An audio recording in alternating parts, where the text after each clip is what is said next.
Well, hello, my friends. Welcome to Granny B's house. Are you having a good day? No, I hope so. Granny B's having a pretty good day. Are you remembering to be kind to the people around you? Are you doing little things to make the world a better place? It doesn't take much. It doesn't take much at all to make the world a better place, and I'll bet you can do it. Well, Granny B has a book today about a cat who has a dream. And it's kind of the same as one of Granny B's dreams. I would love to do what this cat is doing. But he has to he has to remember to be kind. There's a couple of times in this book when he's not very kind. So let's read Malto's Dream, written by Raoul Krishanets. I'm sorry, Raoul. I'm trying to pronounce it right. But I'm going to get out of the way so you can see these cool pictures in here. Ready to find about Malto's Dream? Molto was a big tiger cat who had better toys than anyone around. But he was not happy. He had a wish that couldn't be granted. He wanted to see the world from above.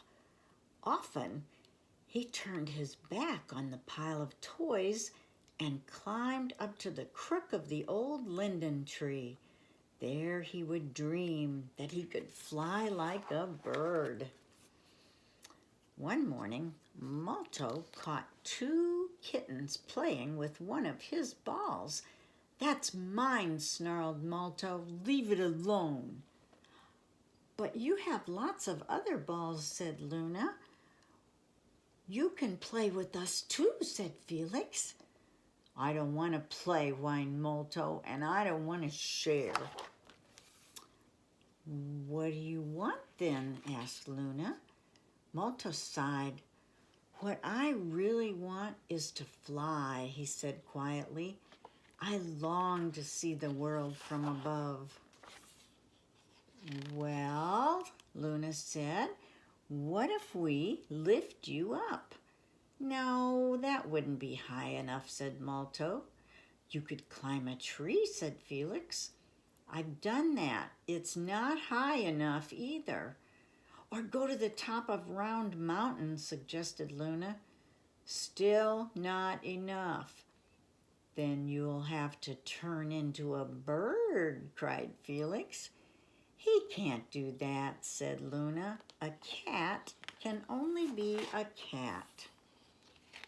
Molto looked so sad that Felix felt sorry for him. "We'll think of something," promised Felix. The kittens said goodbye, but the next morning they were back and they brought a thick book. "Look what we've found, Molto," they cried excitedly. "If you can't fly yourself, you need something to fly in. An airplane is too hard, but we might be able to build a balloon." This was it. This was the idea they were looking for. Quickly, they set to work. Day after day, they rummaged and tinkered and pondered and pounded. As they worked, they talked about what it would be like to see the world from above. And then one day, there it was, their amazing hot air balloon. "Hooray! I can fly at last!" cried Molto. Without a thought, he bounded into the basket and cast off the line. "What about us?" cried Luna and Felix. But Molto didn't listen. The balloon rose into the air, high above the clouds. Shaking their heads, Felix and Luna watched him go. At first, Molto was thrilled when he looked down at the world below. He was flying, really flying. Molto saw his house, the linden tree, Round Mountain. How lovely it all looked. But something was missing. Molto saw Felix and Luna playing together in the meadow. They were running and rolling in the grass. They seemed to have forgotten Molto and his balloon. Malto suddenly felt lonely. He remembered Luna saying she wanted to see what sheep looked like from high in the air. Felix had said he wanted to see the boats.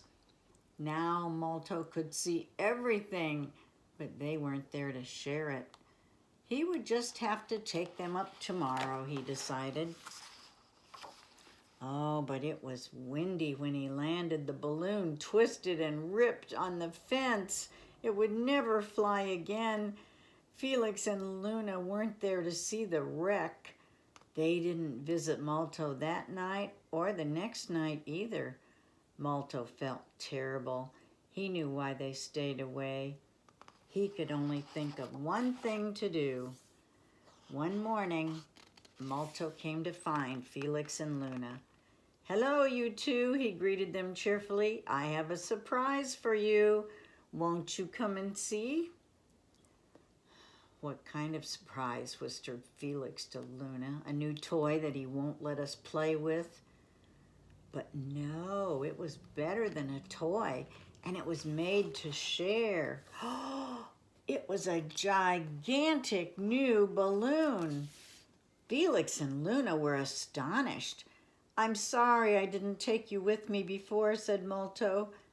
"And then I crash-landed the balloon. Will you forgive me?" Luna and Felix nodded. "This one is even better than the first," Molto said. "If we run out of wind, it's got a propeller. Will you go flying with me? I can't wait to show you the view." Molto untied the lines and off they flew. The balloon rose above the old linden tree, above Round Mountain, even above the clouds. They were higher than Molto, Felix, and Luna had ever dreamed possible. "Oh, wow, meow!" cried Luna and Felix, excited. "Flying is wonderful."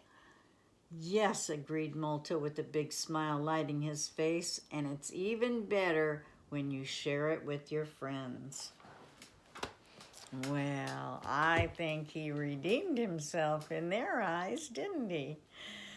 And sharing, oh my, sharing is so much better with friends. So just remember that you can have all kinds of fun by yourself, but you can have even more fun if you share your toys or your activities with friends. And always remember to be kind to those friends. And always remember that Granny B loves you. And I want you to come see me again sometime so I can read you another story. Okay? Bye-bye.